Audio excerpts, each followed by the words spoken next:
King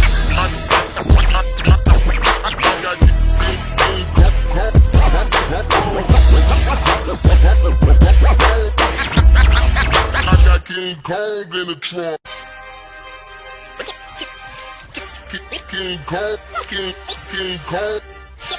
Kong. I'm back. Rhodes Rants. This time with another horror podcast. And you may be like, wow, your video's sort of dark. Yes.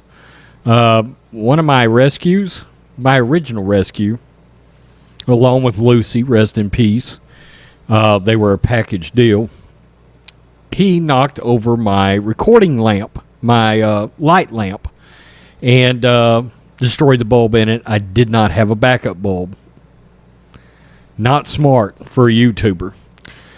Number 11, Friday the 13th franchise countdown on my ranks. Yesterday, when I released number 12, which was A New Beginning, one of the comments was from our good friend John Matrix.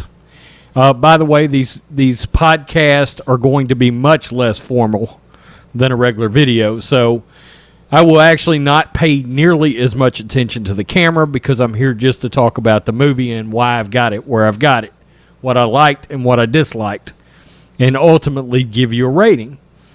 And Mr. Matrix said, I'm guessing your next movie has got to be Jason X. And I was like, well, I guess it does. And then I was like, does it? Is it Jason X? And I thought, is Jason X the second to worst one in the franchise for me? And I got to thinking, and what I will tell you is, this one, the next one, and the next one after are all very close. Very, very close. There were two other movies I seriously gave consideration to number 11. I did ultimately settle on Jason X. Now, on my screen there, this came out in 2002. It was after basically a 9, almost 10-year, I guess by the time it probably actually saw theaters, it might have been a 10-year hiatus after Jason Goes to Hell. This was the second Jason movie after the purchase of the character by New Line, which is the franchise that does Freddy. Okay? And one of the reasons they purchased Jason was to set up Freddy vs. Jason, which was in development hell back then. That's why we went so long in between Jason Goes to Hell, which the ending set up Freddy vs. Jason, and actually getting Freddy vs. Jason. But in the meantime, they wanted something from Jason out, and they did Jason in Space. Yes, Jason Voorhees in space. You heard that correctly. The premise sounds ridiculous, and in a lot of ways it is. Now, there's a bald-headed gentleman on the screen there. His name is Todd Farmer. When I ran my website, The Horror Hideout, I talked with Todd Farmer, quite a bit. Most notably, he plays Dallas in Jason X, but he also wrote this movie. However, I had talked to him because at the height of my channel was the year that My Bloody Valentine 3D came out, and he wrote that. And in my opinion, it is a highly underrated slasher movie. The remake is great with Jensen Ackles from Supernatural in it. I really liked My Bloody Valentine. And Todd had a little role in that movie too as a trucker. But he wrote that movie. He also wrote Drive Angry with Nicolas Cage. So I had talked to him for My Bloody Valentine, but ancillary to it was the fact that he wrote Jason X. And we won't go into conversations about Jason X, but, you know, it's Jason in space. This movie also sort of ended up in development hell a little bit. They actually shot the movie. They made the movie. And the movie got delayed on release. In fact, This was the only Friday the 13th movie that I can remember that almost went straight to DVD. This was back in a time when a lot of films, sequels, would go straight to DVD. And it was a big deal. You could go straight to DVD with a movie. And it wasn't unusual for a movie to make $5 or $6 million maybe in the first week on DVD. This movie was made for about somewhere around 11 or 12 million, which is a ton for a Friday the 13th movie. And it only grossed about 17 million. I saw this opening day, opening showing. First showing in town, I was there along with maybe 3 other people. But I was fired up. Jason Voorhees was back. I was happy about it. Much different fanfare between this and Jason Goes to Hell. I'll get into that when we get to Jason Goes to Hell. Look, this movie's got a lot of problems, okay? There's some acting issues, there's some writing issues, but there's all kinds of strangely, weirdly cool shit in this movie. Number one, David Cronenberg, the great David Cronenberg, makes an appearance at the beginning of the movie. He knows the guy that directed it. I believe I think it's Jim Isaac. I hope I'm not wrong there. Sorry, Jim, if you come through here. But David Cronenberg cameos at the beginning of this movie, and he gets killed. By the way, there's going to be spoilers all through this. We are introduced to a female character named Rowan, and she's pretty cool. They had actually captured Jason. I believe the year was 2010. 2010, yeah, 2010. So they had captured Jason. They supposedly had him chained up in a facility at Crystal Lake. Of course, Crystal Lake's a town, so it was some kind of a military facility. And when they went to check on him, David Cronenberg and a few guards, Jason wasn't there anymore because he had killed the guard that was watching him.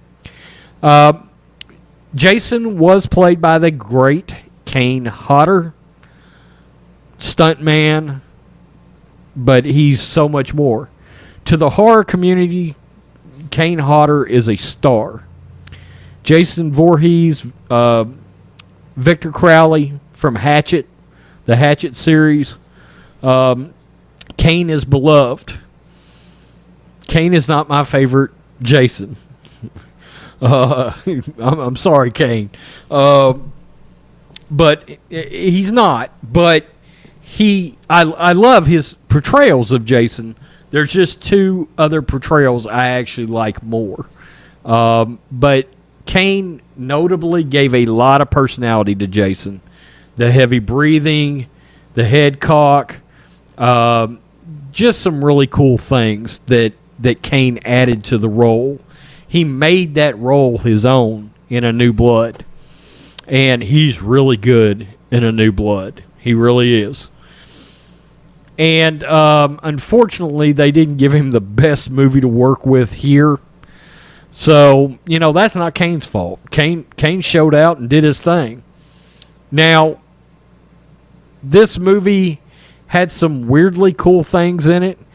It introduced a group of, I don't want to say they're Marines, but kind of like mercenaries that are on this spaceship as Jason escapes. They have to go find Jason, and they try to do battle a la Alien style. And Jason, of course, stalks them all one by one and kills them all, including Dallas on the screen there, played by Todd Farmer. And there's 2 really epic kills in this movie, okay? Whereas A New Beginning didn't have anything. The Friday the 13th franchise is known for awesome kills in the series, ones that fans really know. Most notably is there is a woman in this that is working on Jason, an autopsy type thing. He wakes up while she's doing the autopsy. He grabs her, and he sticks her head in a pool of liquid nitrogen. and freezes her face. And then slams her face up against the table, and her face just cracks off, just falls off.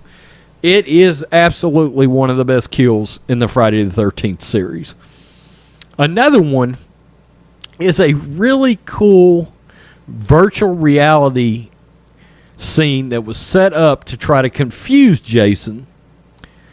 And it was a flashback scene where he got ready to walk into a room, and they did some kind of virtual reality thing, and it went back to the late 70s, early 80s, to Crystal Lake. And there's two girls there, and they're like, do you want to drink some beer? Do you want to smoke pot? Do you want to have premarital sex? We love premarital sex. It is hilarious, but it's really cool. It's a really great nod to the original old movies. And they both get in sleeping bags. Well, Jason, a la A New Blood, picks up, which is, we'll get to that eventually. But Jason picks up one sleeping bag and beats one of the girls to death with another girl in a sleeping bag. So he literally beats one girl to death in a sleeping bag with another girl to death in a sleeping bag. It's pretty funny. It's funny. It's cool. Again, there are cool moments in this thing. Up top, you will see what is called Uber Jason. After there's these nanobites in the movie technology. You got to remember, we're way in the future by the time that he's recovered.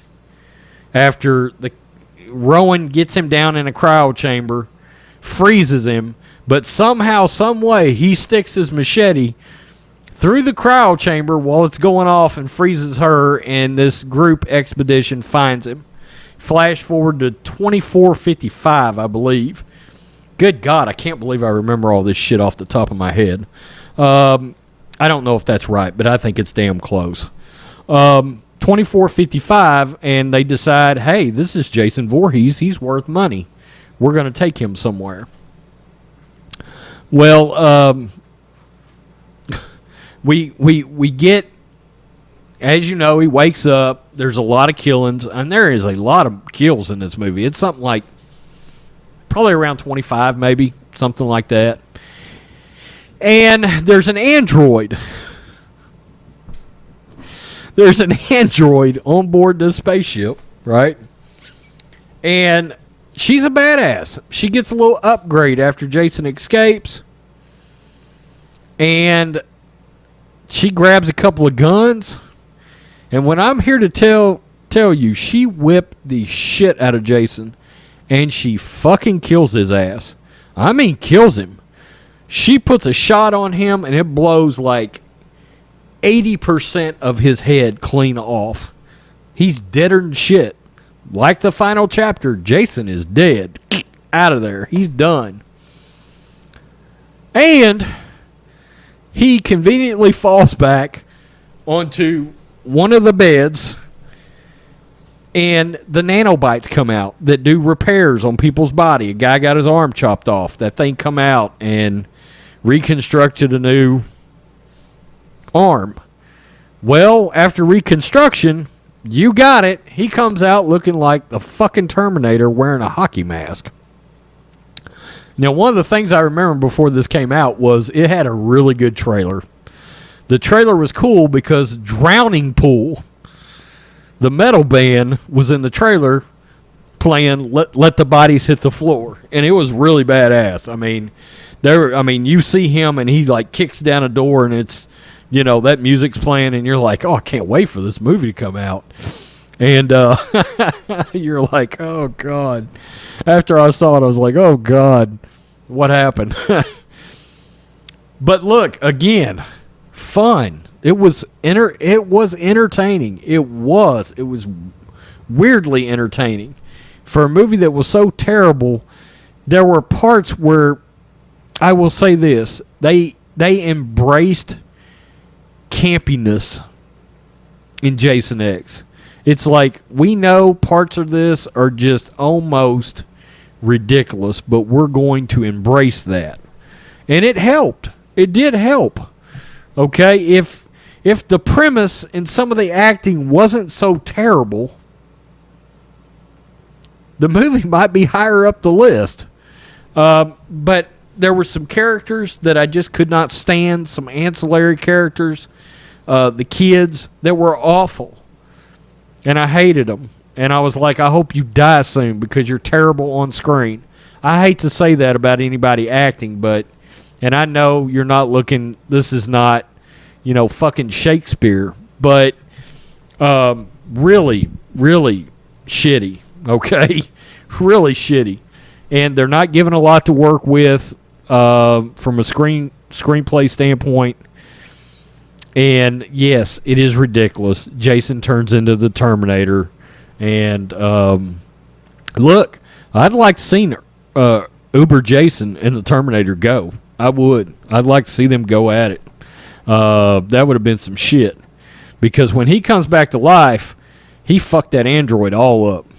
Now, there's a head Marine, I say Marine, whatever he is, some kind of mercenary, called Brodsky. His name was Brodsky, I think. Kevin Minch, I believe, is the actor.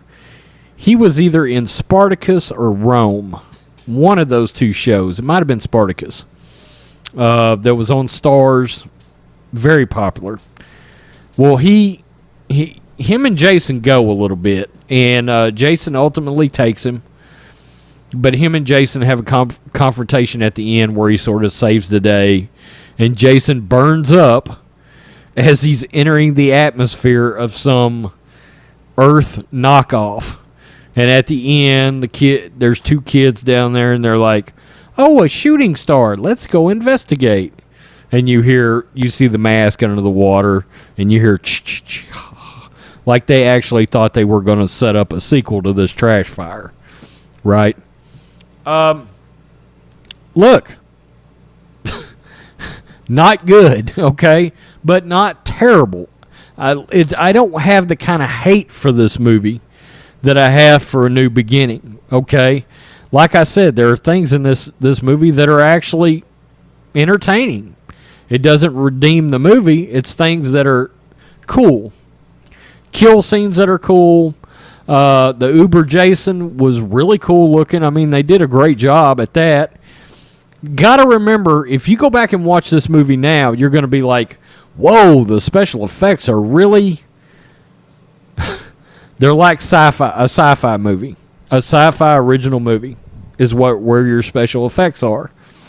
But at the time, in 2002, what you really thought when watching it was, wow, the special effects are pretty good. The space stuff was pretty good for 2002. It hasn't aged great. Now it would be low-budget sci-fi, high-budget video game kind of thing. And even some video games are going to look better than this thing does. Scale of 1 to 10. I want to sort of hammer this movie, but I can't. I'll give it like a 4 out of 10. Look, I enjoyed it more. For you Star Wars fans, I enjoyed this movie more than I enjoyed The Rise of Skywalker. Which is the sad state of Star Wars. This was a better space movie than The Rise of Skywalker. I know I have a lot of Star Wars subs, so I'm trying to put it in perspective for you. Look, nothing is... These bottom ones are nowhere close. There is like a line of demarcation in Friday the 13th, quality-wise. I mean, the ones that are good are really damn good, and the quality is really damn good. And then you got this, okay? But this and the next movie are a full considerable notch above A New Beginning, okay? 4 out of 10. 4 out of 10 is what I give this thing. It's ranked number 11 out of 12 movies. But whereas I don't want to watch A New Beginning, I'll watch Jason X. If it's on, I'll watch it. I'll watch it. I've probably seen it. My guess would be, I've actually probably seen this 20 times, 30 times maybe. Whereas I've seen A New Beginning probably 6 or 8 or 10 times, but I know where that movie's going, and it just pisses me off as I'm watching the movie. Okay, whereas this, I can watch it, get a campy laugh out of it. Kane Hodder's in it as Jason, Todd Farmer, some David Cronenberg making that cameo. Tell me what you think, Rhodes Squadron. I've got Jason X at number 11, but I will tell you, it was a lot closer to being 10 or 9 than it was to being 12. A lot closer. This movie and the next two are really, really close. Really close for me. And then you have a considerable leap in quality. Peace. I'm out. Till next time.